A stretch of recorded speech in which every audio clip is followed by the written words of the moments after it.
Job chapter 38. The Lord answers Job. Then the Lord answered Job out of the whirlwind and said, Who is this that darkens counsel by words without knowledge? Dress for action like a man. I will question you, and you make it known to me. Where were you when I laid the foundation of the earth? Tell me, if you have understanding. Who determined its measurements? Surely you know. Or who stretched the line upon it? On what were its bases sunk? Or who laid its cornerstone? When the morning stars sang together, and all the sons of God shouted for joy. Or who shut the sea with doors when it burst out from the womb? When I made clouds its garment, and thick darkness its swaddling band, and prescribed limits for it, and set bars and doors, and said, Thus far shall you come, and no farther, and here shall your proud waves be stayed.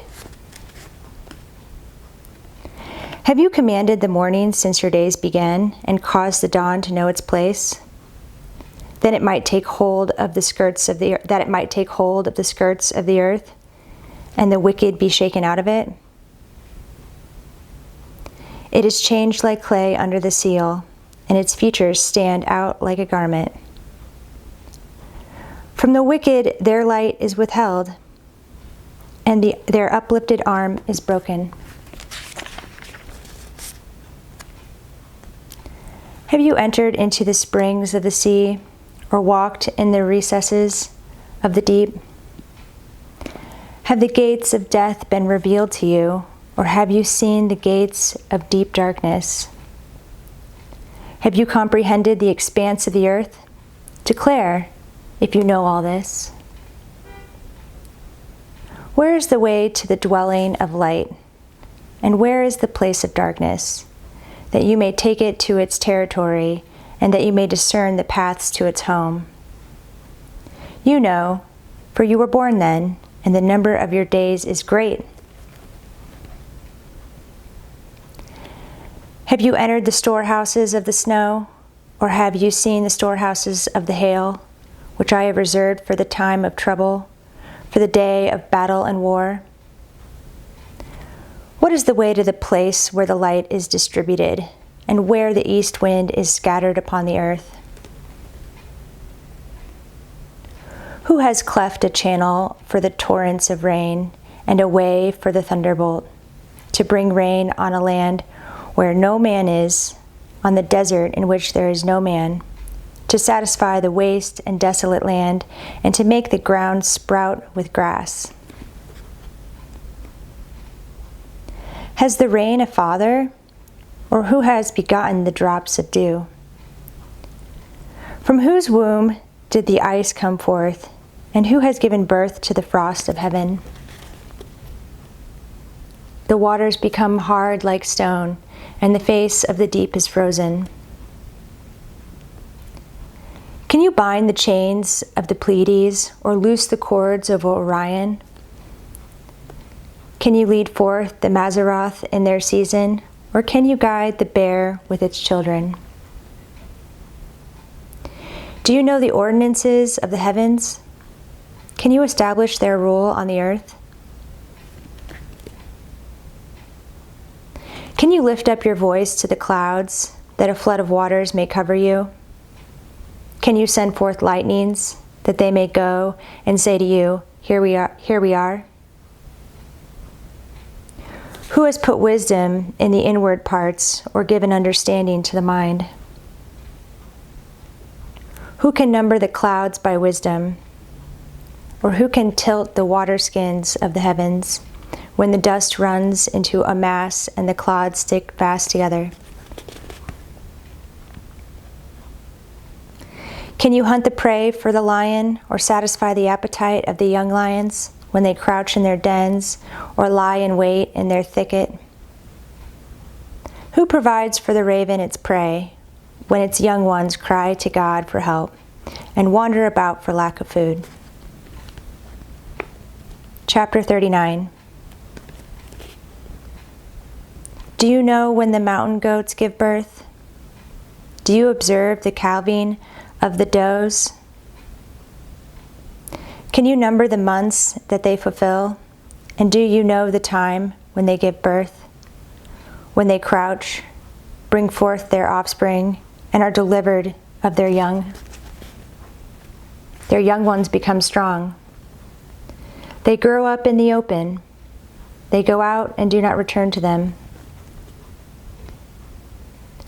Who has let the wild donkey go free? Who has loosed the bonds of the swift donkey? To whom I have given the arid plain for his home, and the salt land for his dwelling place. He scorns the tumult of the city. He hears not the shouts of the driver. He ranges the mountains as his pasture, and he searches after every green thing. Is the wild ox willing to serve you? Will he spend the night at your manger? Can you bind him in the furrow with ropes, or will he harrow the valleys after you?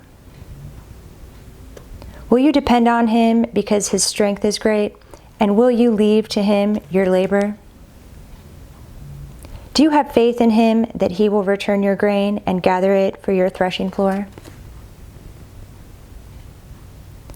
The wings of the ostrich wave proudly, but are they the pinions and plumage of love? For she leaves her eggs to the earth and lets them be warmed on the ground, forgetting that a foot may crush them and that the wild beast may trample them. She deals cruelly with her young, as if they were not hers. Though her labor be in vain, yet she has no fear, because God has made her forget wisdom and given her no share in understanding. When she rouses herself to flee, she laughs at the horse and his rider. Do you give the horse his might? Do you clothe his neck with a mane? Do you make him leap like a locust? His majestic snorting is terrifying. He paws in the valley and exults in his strength. He goes out to meet the weapons. He laughs at fear and is not dismayed. He does not turn back from the sword. Upon him rattle the quiver and the flashing spear and the javelin. With fierceness and rage he swallows the ground. He cannot stand still at the sound of the trumpet. When the trumpet sounds, he says, "Aha!" He smells the battle from afar, the thunder of the captains and the shouting.